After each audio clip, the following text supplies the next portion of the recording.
President believes this deeply, that the press is allowed to pursue investigative journalism freely. He is a fierce defender of the First Amendment, of press freedom, and will continue to be. And you know, you asked again about a specific matter, and I can't comment on the specifics of any ongoing criminal matter.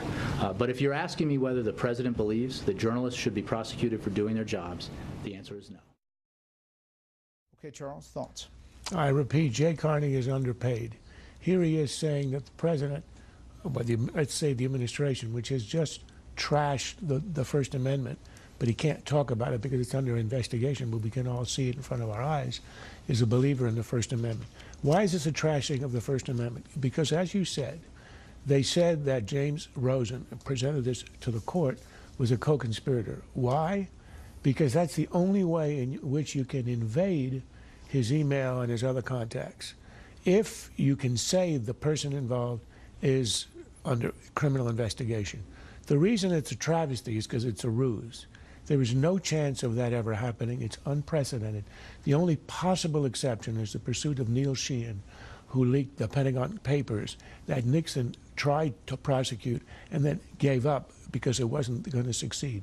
We have never had a case of a journalist seeking information being accused of a crime. So they set it up as if he's going to be accused of a crime. And of course he hasn't, but it was a way to get and invade the email in a way that you can't if it's just looking into a journalist. And that is a travesty. And yet, of course, we understand that the administration is a huge supporter of the First Amendment and the rights of the press.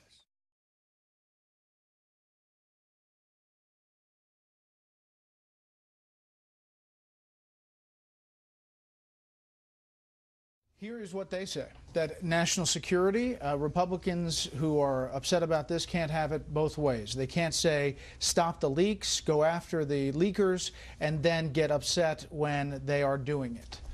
But that's what they say. That's what they say, and they imply that once you determine there's been a leak, you can do anything. Well, you cannot. We're a republic of laws. We have a constitution. We also have an understanding of how you do this. Yes, you can go after the leaker, but there are regulations and rules about what you can do with the press. It is not illegal for a member of the press to seek information, and if you make it illegal, then you're really making a huge dent in and a huge assault on the First Amendment and freedom of the press, which incidentally is the First Amendment. That's what we start with. Without that, you got nothing. I mean, look, we found out about this or at least the counsel's office was notified about this investigation, this activity, potential activity, very broadly just a few weeks ago.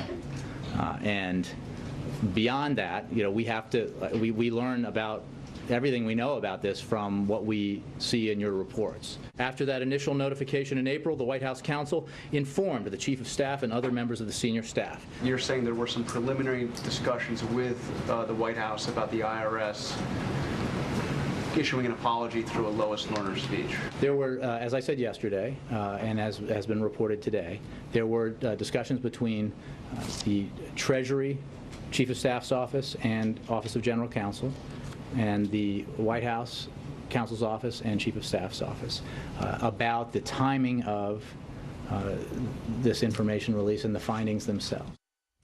Well, those are three actual different answers to roughly the same question, the evolving timeline of who knew what when inside the White House. How did this happen? Mr. Chairman, I can't say that I know that answer. Well, I'm 6 months out of. You got some sense of the outfit. You're a commissioner for a good number of years.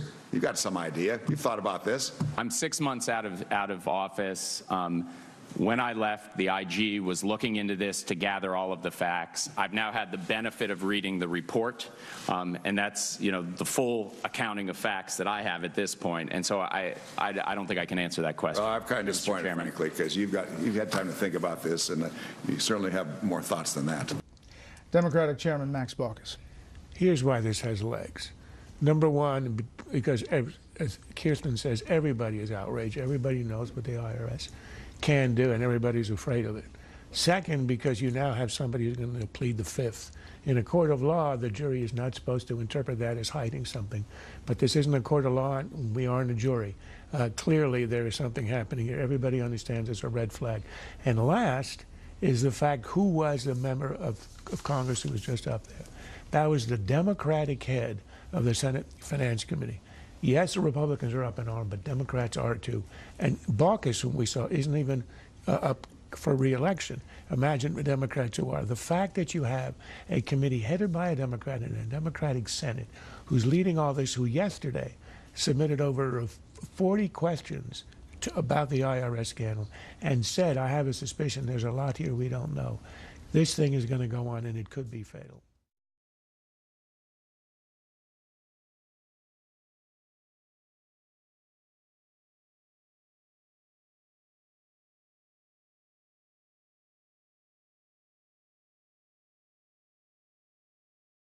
This has been a Sunfish production.